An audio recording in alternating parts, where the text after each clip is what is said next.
There is no question whatsoever that Saddam is seeking and is working and is advancing towards the development of nuclear weapons. No question whatsoever. If you take out Saddam's regime, I guarantee you that it will have enormous positive reverberations on the region. Israel's extreme right-wing Prime Minister Benjamin Netanyahu has a habit of repeatedly claiming without any evidence that his enemies supposedly have weapons of mass destruction. But a look at some of Netanyahu's public speaking over the past 30 years shows that he has a long history of crying wolf. In a dramatic speech on April 30th, Netanyahu used stage props and a cartoonish PowerPoint presentation to falsely claim that Iran had a secret nuclear weapons program that it had been concealing.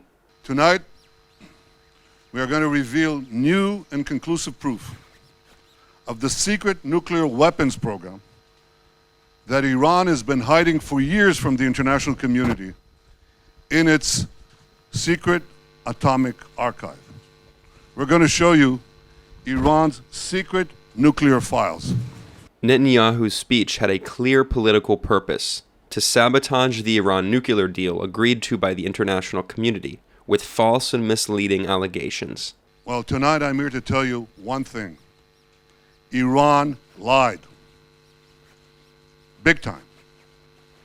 After signing the nuclear deal in 2015, Iran intensified its efforts to hide its secret nuclear files. Numerous nuclear experts, including Robert Kelly, the former inspector for the International Atomic Energy Agency, said Netanyahu's claims were completely bogus. I thought many of the things that he presented were very childish. I would think that a country like Israel, that has its own nuclear weapons and has scientists who must be pretty competent, would be able to look at the information we were shown and say right away, well, this is garbage. He presented very early in the presentation a drawing which was supposed to be an illustration of a nuclear device. And you look at that drawing, it's a cartoon. It's a joke. You look at this and you see it's completely amateurish, completely childish, and trying to make something very important out of something that's not important at all. The Israeli Prime Minister made a similarly cartoonish speech at the United Nations General Assembly in 2012.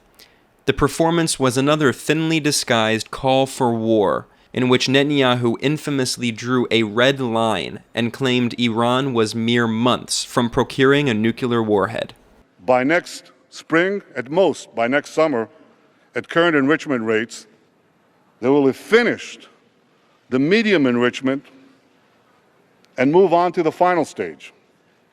From there, it's only a few months, possibly a few weeks, before they get enough enriched uranium for the first bomb. A red line should be drawn right here.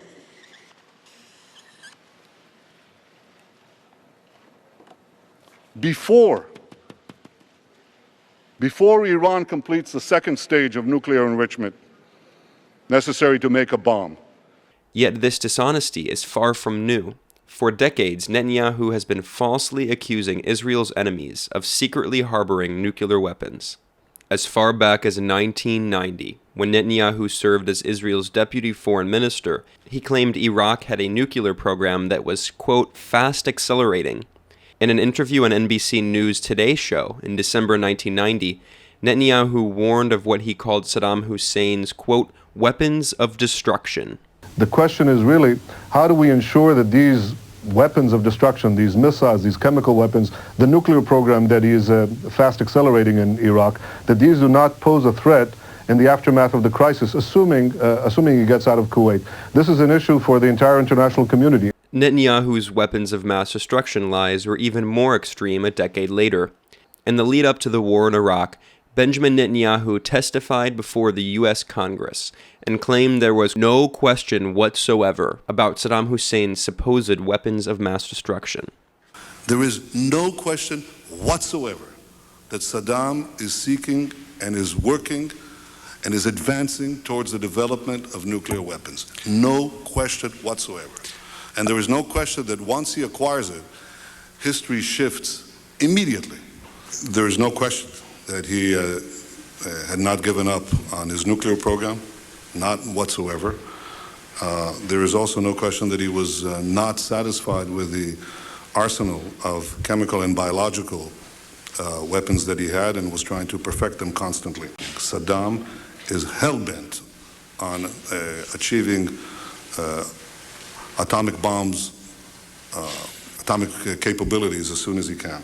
In this September 2002 congressional hearing, Netanyahu openly called for war on Iraq and insisted that a U.S. military invasion would be hugely beneficial for the entire Middle East. If you take out Saddam's regime, I guarantee you that it will have enormous positive reverberations on the region. And I think that people sitting right next door in Iran, young people, and many others will say, the time of such regimes, of such despots, is gone. There is a new age, something new is happening. In reality, the catastrophic and illegal U.S.-led war and occupation in Iraq set the region ablaze, destabilizing numerous countries, leading to the deaths of more than 1 million people, fueling extremist Salafi jihadist groups like Al-Qaeda, and eventually giving birth to ISIS. But Netanyahu was an absolutist. He declared that there was no other option but to dismantle the government in Baghdad. 2 decades ago, it was possible to thwart Saddam's nuclear ambitions by bombing a single installation. But today, nothing less than dismantling his regime will do. Because Saddam's nuclear program has fundamentally changed in those 2 decades. He no longer needs one large reactor to produce the deadly material necessary for atomic bombs. He can produce it in centrifuges the size of washing machines that can be hidden throughout the country. And I want to remind you that Iraq is a very big country. Yet Netanyahu's lies didn't stop there. He also said the same of Iran and Libya. The two nations that are vying, competing with each other, who will be the first to achieve nuclear weapons, is Iraq and Iran. And Iran, by the way, is also outpacing Iraq in the development of ballistic missile systems that they hope will reach the eastern seaboard of the United States within 15 years. Now the question is, what's your next step? Knowing that 3 of these nations are developing nuclear weapons. This is not a hypothesis. It is fact. Iraq, Iran, and Libya are racing to develop nuclear weapons. And it was not just in Iraq where Netanyahu forcefully called for regime change. He also proposed toppling the government in Iran. Obviously, we'd like to see a regime change, at least I would, in Iran, just as I would like to see in Iraq. The question now is a practical question. What is the best place to proceed? It's not a question of whether Iraq's regime should be taken out, but when should it be taken out? It's not a question of whether you'd like to see a regime change in Iran, but how to achieve it. The application of power is the most important thing in winning the war on terrorism. The more victories you amass, the easier the next victory becomes. The first victory in Afghanistan makes a second victory in Iraq that much easier. The second victory in Iraq will make the third victory that much easier too. Benjamin Netanyahu insisted that the United States did not need approval from the international community to wage war on Iraq. And equally immaterial in my mind is the argument that America cannot oust Saddam without prior approval of the international community. Today, the United States must destroy the same regime because a nuclear-armed Saddam will place the security of our entire world at risk. And make no mistake about it, if and once Saddam has nuclear weapons, the terror network will have nuclear weapons. And once the terror network has nuclear weapons, it is only a matter of time before those weapons will be used. In addition to his false claims of WMDs, Netanyahu also tried, without any evidence, to link the Iraqi government to not just Al-Qaeda, but also the Taliban, the extremist Islamist group in Afghanistan. You're making a connection between the Taliban and Iraq? Yes, I am. I'm saying that if you look at those who harbor terrorists and those who support terrorists, I guess I was looking for a connection between September 11th and my understanding why we went to the Taliban is there was a connection there. They were harboring somebody that we believed did the act on September 11th. Yes, that's the first reason why you did it. Now you're going to take me from September 11th to Iraq somehow? Yes, but I'm saying something else. I'm saying the connection is not whether Iraq was directly connected to September 11th, but how do you prevent the next September 11th? In response to critics who pointed out the lack of evidence for these extraordinary allegations, Netanyahu maintained that foolproof evidence was not even necessary. And do the various critics, especially overseas, believe that a clear connection between Saddam and September 11th must be established before we have a right to prevent the next September 11th? Well, I think not.